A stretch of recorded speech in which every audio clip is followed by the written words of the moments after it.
คุณผู้ชมครับคุณผู้ฟังครับเข้าสู่ในช่วงของเรื่องเล่าตำนานรู้ในวันนี้ผมขอนำเสนอเรื่องราวของคำว่าปู่โสมเฝ้าทรัพย์ครับเรื่องราวตำนานอาถรรพ์แบบนี้มีเกิดขึ้นมามากมายเลยทีเดียวและก็เป็นที่กล่าวขวัญกันไม่ใช่เกิดขึ้นเฉพาะในประเทศไทยนะเรื่องของปู่โสมเฝ้าทรัพย์นั้นมีถึงเมืองจีนด้วยซ้ำกรณีตรงนี้หลายคนคงจำได้ว่าสุสานของไม่ว่าจะเป็นของเฉินหลง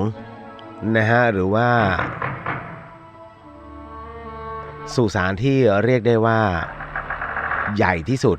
ที่ขุดค้นพบแล้วก็มีร่างคนซึ่งเป็นนักรบนอกจากเป็นรูปปั้นดินแล้วก่อนที่เขาจะค้นพบตรงนั้นด้านหน้าประตูมีการปลิดชีพทั้งม้าทั้งคนอยู่ตรงปากประตูถ้ำนับแล้วได้ราวๆ200ศพแต่ในวันนี้ผมจะขอนำเรื่องราวของปู่โสมเฝ้าทรัพย์แบบฉบับของไทย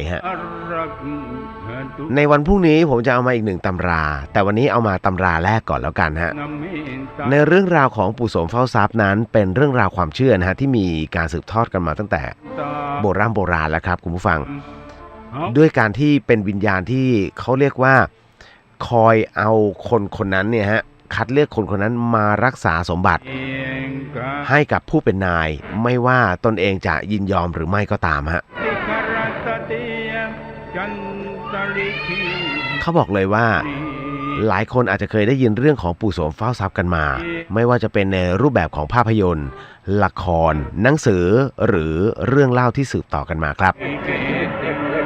และอาจจะมีหลายคนที่คิดอยากจะลองเรียกได้ว่าเพื่อหวังจะได้สมบัติเหล่านั้นของปู่โสมเฝ้าทรัพย์แต่เราก็เตือนว่าอย่าดีกว่าครับเพราะว่าท่านอาจจะเจอดีก็ได้เรื่องราวของปู่โสมเฝ้าทรัพย์นั้นว่ากันว่าน่าจะเกิดขึ้นคาบเกี่ยวหรือว่าเกี่ยวข้องในเรื่องราวของมนต์ดำหรือว่าพวกอวิชชานั่นแหละซึ่งเป็นจัดอยู่ในฝั่งของคำว่าฝั่งอาถรรพ์โดยใช้คำว่าปู่เป็นคำเรียกรูปของคนเฒ่าคนแก่เรียกว่าหมายถึงผู้ว่าอายุมากที่เป็นเพศชายแต่คำว่าย่าโสมนั้นเราไม่เคยได้ยินส่วนคำว่าโสมนั้นไม่แน่ใจว่าคนโบราณใช้เรียกเกี่ยวกับอะไร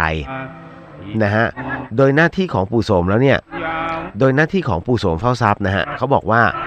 เป็นผีที่มีหน้าที่คอยเฝ้าสมบัติไม่ให้ใครเข้ามาเอาสมบัติไปได้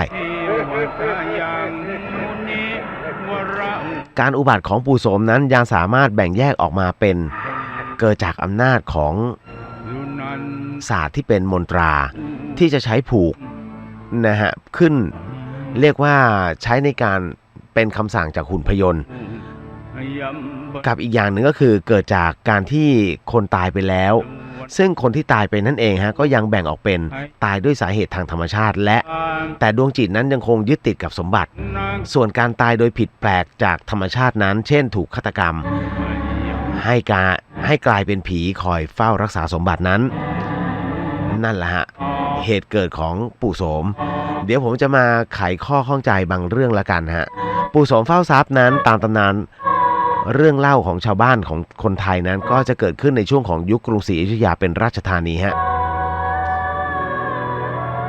แสดงว่าเรานี่เกิดช้ากว่าจีนเพราะจีนในสมัยจินซีอันนั้นฆ่าเกือบทั้งกองทัพเอาละพอมาตรงนี้นะครับเขาบอกว่าในครั้งกรุงศรีอยุธยาอดีตราชธานีอันยิ่งใหญ่ของไทยนั้นครั้งนั้นก็บ้านเมืองยังสงบอาณาจักรประชาราษฎร์นั้นล้วนแต่มีชีวิตที่สุขสบายเหล่าขุนนางขุนศึกพ่อค้าแล้วก็ชาวบ้านทั้งหลายนั้นเรียกได้ว่าใช้ชีวิตกันอย่างเรียกว่าเป็นชีวิตที่รุ่งเรืองถึงขีดสุดเลยทีเดียวเรียกว่าต่างคนก็ต่างเก็บหอมรอมริบสะสมแก้วแหวนเงินทองเอาไว้ได้ จนกระทั่งเกิดสงครามถึงคราวพ่ายแพ้แก่พม่ากรุงศรีอยุธยาต้องล่มสลายผู้คนและเหล่าทหารช้างม้าวัวควายถูกฆ่าตายกลาดเกลื่อนสมบัติมากมายที่สะสมไว้นั้นจึงถูกซุกซ่อนฝังไว้ตามจุดต่างๆฮะเหล่าขุนนางข้าหบดีแล้วก็เจ้านายบางพระองค์นั้นนอกจากจะฝังสมบัติไว้แล้วเนี่ยยังถึงกับฆ่าบริวารหรือว่าทหารของตนให้ตายโหงอยู่ตรงที่ฝังสมบัติเพราะหวังว่าจะให้วิญญาณของผู้ตายนั้นกลายเป็นผีปู่โสมเฝ้าทรัพย์เฝ้าสมบัติของตนที่มีอยู่นั่นเองครับเมื่อกรุงเก่าอยุธยานับแต่อดีตจนถึงปัจจุบันฮะขึ้นชื่อลือชานักในเรื่องของวิญญาณที่มักจะปรากฏตามสถานที่โบราณต่างๆหลายแห่งแล้วหลายเรื่องที่น่ากลัวหลายเรื่องนั้นฟังมาน่าตื่นเต้นแล้วก็ขนลุก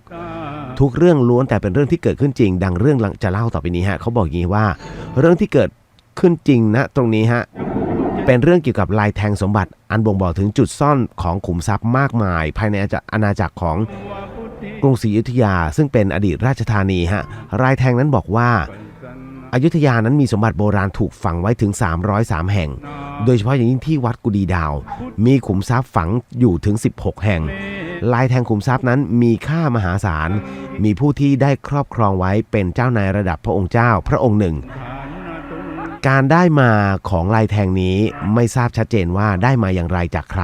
แต่พิสูจน์ได้ชัดว่าต้องมีทรัพย์ที่มีค่าฝังอยู่ใต้ดินแน่ๆฮะเหล่าพระองค์นั้นกับพระสหายชาวต่างชาติได้นำเอาเครื่องไมดีเทคเตอร์ซึ่งเป็นเครื่องสำรวจหาวัตถุธาตุมาสำรวจตรวจดูฮะแล้วก็ปรากฏว่าเครื่องมือดังกล่าวนั้นระบุว่าจุดที่ตรวจค้นมีสมบัติล้ำค่านั้นถูกฝังอยู่ใต้ดินจริงๆวัดกุดีดาวนั้นเป็นวัดร้างครับและก็มีร่องรอยว่าเคยเป็นวัดที่ใหญ่โตและสวยงามในสมัยอยุธยาก็ในสมัยสมเด็จพระเจ้าอยู่หัวบรมโกศนะฮะก็บอกว่าที่วัดแห่งนี้มีสมบัติล้ำค่าถูกฝังไว้รอบอุโบสถถึง16แห่งดังนั้นพระองค์เจ้าพระองค์นี้และก็พระสหายหลายคนนั้นจึงได้ทำเรื่องเสนอต่อกรมศิลปากรขออนุมัติดำเนินการขุดค้นหาขุมทรัพย์ดังกล่าวโดยขอแบ่งทรัพย์ที่ขุดขึ้นได้เพียง 10% และอีก 90% จะมอบให้กับกรมศิลปากรฮะเมื่อกรมศิลป์อนุมัติในตอนนั้นในครั้งนั้นเมื่อปี03ก็ดำเนินการขุดค้นที่วัดกุดีดาวแต่ที่น่าประหลาดที่การขุดสมบัติที่วัดกุดีดาวนั้นเมื่อขุดลงไปตรงจุดที่ลายแทงระบุว่ามีสมบัติซ่อนอยู่นั้นกลับไม่พบสิ่งใดเลยแม้แต่ชิ้นเดียวฮะทั้งที่ก่อนหน้าที่จะลงมือนั้นก่อนที่จะขุดนั้นได้ใช้เครื่องมือ Metal Detector ตรวจสอบดูก่อนแล้วฮะเครื่องก็ส่งสัญญาณว่ามีสิ่งมีค่านั้นฝังอยู่แน่นอนแต่พอขุดลงไปกลับไม่มีอะไรเลยการขุดค้นหาสมบัติโบราณที่วัดกุดีดาวในครั้งนั้นนอกจากจะพบความผิดหวังแล้วเนี่ยพระองค์เจ้าแล้วก็พระสหายยังพบกับเหตุการณ์อัศจรรย์ที่น่ากลัวอีกหลายอย่างครับเขาบอกว่านั่นก็คือท่านและพระสหายนั้นเห็นปู่โสมเฝ้าทรัพย์มาปรากฏต่อหน้าต่อตากลางวันแสกๆเป็นร่างของนักรบโบราณฮะร่างใหญ่โตแต่ไร้หัวนอกจากนี้ภายในวังของท่านนั้นยังมีเสียงคล้ายกับคนมาขุดดินตลอดเวลาเสียงนั้นดันชัดเจนได้ยินกันหลายคนนะเหตุการณ์น่ากลัวที่เกิดขึ้นนั้นทำให้พระองค์ต้องเชิญอาจารย์ที่นั่งทางในมาช่วยดูฮะอาจารย์ก็ท่านนั้นก็บอกว่าวิญญาณที่ปรากฏนั้นคือปู่โสมเฝ้าทรัพย์ฮะเขาเป็นเจ้าของสมบัตินั้นและก็โกรธแค้นมากที่เจ้านายพระองค์นี้มาทำการขุดค้นสมบัติของเขาจึงมาสำแดงกายให้เห็นทั้งยังสาปแช่งกับผู้ที่มาขุดสมบัติของเขาทุกคนฮะคำสาปแช่งนั้นต่อมาก็เป็นจริงเพราะพระสหายคนหนึ่งที่ร่วมทีมขุดสมบัตินั้นได้เสียชีวิตกระทันหันทั้งที่มีสุขภาพแข็งแรงสมบูรณ์ฮะส่วนพระสหายนะที่เขาบอกว่า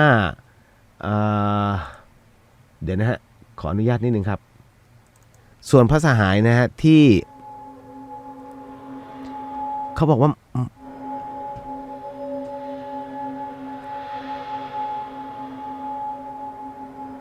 พระสหายอีกคนหนึ่งที่ร่วมทีมขุดนะฮะหายสาบสูญไปนะฮะอีกคนหนึ่งก็หายสาบสูญไปโดยไม่ทราบชะตากรรมส่วนตัวท่านเองก็ทำธุรกิจอะไรก็ขาดทุนนะฮะทำอะไรไม่ขึ้น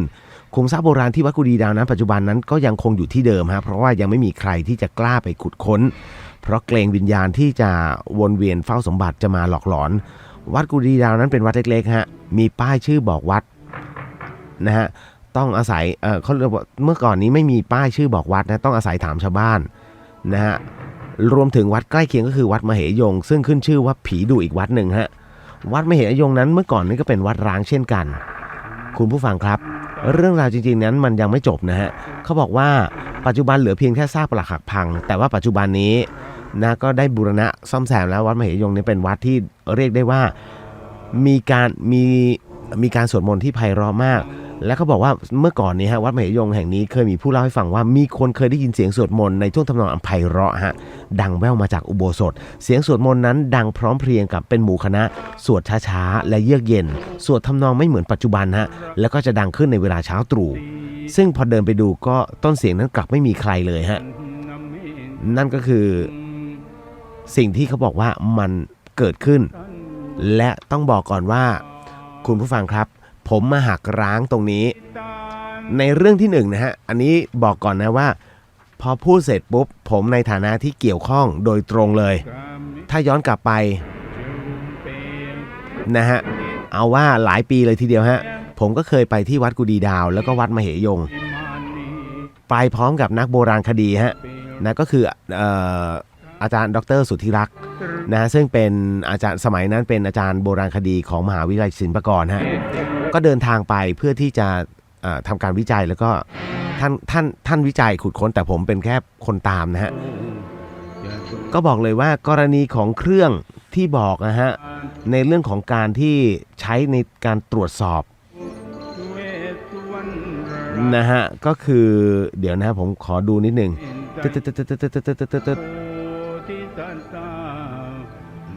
ไอ้ที่เป็นเครื่องMy Detector ฮะผมไปหาดูแล้วสืบค้นดูแล้วเนี่ยมันยังไม่มีนะคือในสมัย2503เนี่ยคุณผู้ฟังว่ามันมีแล้วเหรอฮะเครื่องสแกนโซน่าอะไรประเภทนี้มันยังไม่เกิดขึ้นเลยนะโซน่าเพิ่งจะมีมาเมื่อไม่คือมันประจำเรือรบนะฮะแต่เอามาใช้บนบกยังไม่เคยเห็นนะฮะอันนี้อันที่หนึ่งที่ผมตั้งข้อสงสัยว่าตำนานที่เขียนจากเล่มนี้เป็นเรื่องที่แต่งขึ้นมานะฮะในส่วนของพระองค์เจ้าหรือว่าอะไรก็ตามนะฮะในเรื่องของการแบ่งส่วนตรงนี้ฮะหน่วยงานราชการผมว่าหน่วยงานราชการของไทยในสมัยก่อนนั้นไม่น่าจะมีขนาดนี้นะฮะอีกอันหนึ่งเรื่องของวัดกุดีดาวกับวัดมเหยงนั้นสมัยก่อนเนี้ยยังคงสภาพอยู่นะฮะไม่ใช่ว่าสึกกร่อนไปแล้วไม่มีนะฮะเพราะว่ายังเป็นสภาพวัดอยู่ผมเองนั้นเคยเห็นกับตาแม้จะมีบางส่วนที่เรียกว่าแตกหักไปบ้างแล้วแต่ว่ายังคงความเป็นวัดอยู่ให้เห็นจนปัจจุบันนะฮะแต่วัดมเหยงปัจจุบันนั้นก็แน่นอนที่สุดฮะบทสวดนั้นเป็นบทสวดซึ่งปัจจุบันพระท่านก็ยังสวดอยู่และเป็นได้ขึ้นชื่อว่าเป็นการสวดมนต์ที่เพราะที่สุดในประเทศไทยตอนนี้นะกับพระคุณเจ้าที่อยู่วัดมเหยงผมเชื่อมั่นว่าอันนี้เป็นเรื่องของการแต่งขึ้นมานะฮะก็ฟังหูไว้หูแล้วกันอย่างที่ผมบอก